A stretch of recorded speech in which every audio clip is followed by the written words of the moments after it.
পাকিস্তানের বিপক্ষে বাংলাদেশের ঐতিহাসিক টেস্ট জয়, এটা আসলে অনেক বড় একটি জয়, যেটি এখন বাংলাদেশের ক্রিকেট ইতিহাসের এখন এখন বর্তমান যে পরিস্থিতি চলছে সেই পরিস্থিতির মধ্যে বাংলাদেশের একটি সেরা অর্জন। তো বাংলাদেশকে পাকিস্তান প্রথমে আসলে একটু আন্ডার এস্টিমেট করেছিল, তারা বাংলাদেশকে খুব হালকাভাবে নিয়েছিল। তারা ভেবেছিল তাদের পেস ইউনিটের কাছে বাংলাদেশের ব্যাটিং আসলে দাঁড়াতেই পারবে না, কিন্তু বাংলাদেশের ব্যাটসম্যানরা তাদের পরিচয় করিয়ে দিয়েছে যে পাকিস্তানের বিশ্ববিখ্যাত বোলিং লাইন আউটের বিপক্ষে তারা আসলে খুব ভালো ব্যাটিং করতে পারে। তারা এখন আস্তে আস্তে শিখছে এবং তারা বুঝতে পারছে কিভাবে ইন সুইং আউট সুইংগুলোকে তারা আসলে খেলবে, এবং সেই হিসেবে আমরা এখন দেখতে পাচ্ছি যে বাংলাদেশ পাকিস্তানের বিপক্ষে সেই ঐতিহাসিক টেস্টটি জয় করতে পেরেছে পাকিস্তানের মাটিতে। এটি আসলে বাংলাদেশের প্রথম টেস্ট জয় পাকিস্তানের মাটিতে। এখন পর্যন্ত বাংলাদেশ প্রায় 2000 সাল থেকে বাংলাদেশ টেস্টে খেলা শুরু করে। তো 2000-এর পর থেকে এখন 2024, এই 24 বছরে বাংলাদেশ এখন পর্যন্ত পাকিস্তানের মাটিতে কোনো টেস্ট জয় করতে পারেনি।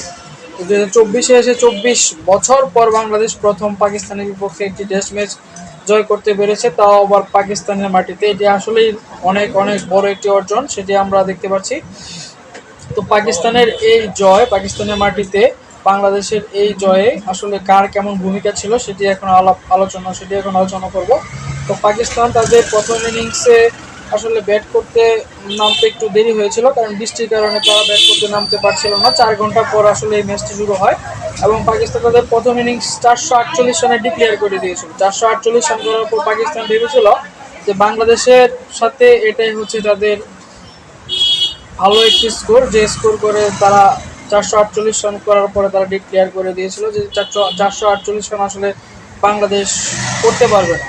এই 448 রান করতে বাংলাদেশকে হয়তো 2বার ব্যাটিংয়ে নামতে হবে, মানে তারা বাংলাদেশকে 448 রানের মধ্যে 248 রানের ভিতরে অল আউট করে ফলো অনে ফেলে তারা আবার আসলে ব্যাটিংয়ে নামবে, এটাই তাদের আসলে চিন্তা ভাবনা ছিল। তাদের বিশ্বাস ছিল যে তারা তাদের পেস ইউনিট দিয়ে বাংলাদেশকে আসলে আটকিয়ে দেবে, কিন্তু তারা আসলে সেটি পারে নাই।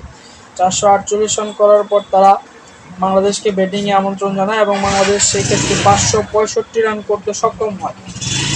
565 রানের ভিতরে 191 রান একাই করেছেন হচ্ছে মুশফিকুর রহিম, যিনি মিস্টার ডিপেন্ডেবল নামে পরিচিত, বাংলাদেশের মিস্টার ডিপেন্ডেবল। তিনি একাই 191 রান করতে সক্ষম হয়েছেন। তো বাংলাদেশ দ্বিতীয়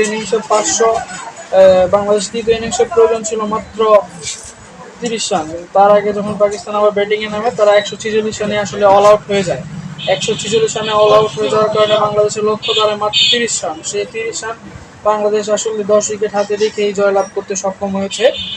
তো বাংলাদেশের এই জয় আসলে অনেক বড় একটি অবদান রাখছে। বর্তমানে বাংলাদেশের যে পরিস্থিতি সেটি আসলে অনেক খারাপ একটি পরিস্থিতির মধ্যে দিয়ে বাংলাদেশ আসলে যাচ্ছিল, সেখান থেকে আসলে এই জয়টি আসলে বাংলাদেশের মানুষের মনে একটি আনন্দ বয়ে আনবে, এটি আসলে আমরা কামনা করি। সবাই ভালো থাকবেন, সুস্থ থাকবেন। আর খেলাধুলার বিষয়ে আপডেট জানতে আমার এই চ্যানেলটি অবশ্যই সাবস্ক্রাইব করে দিবেন।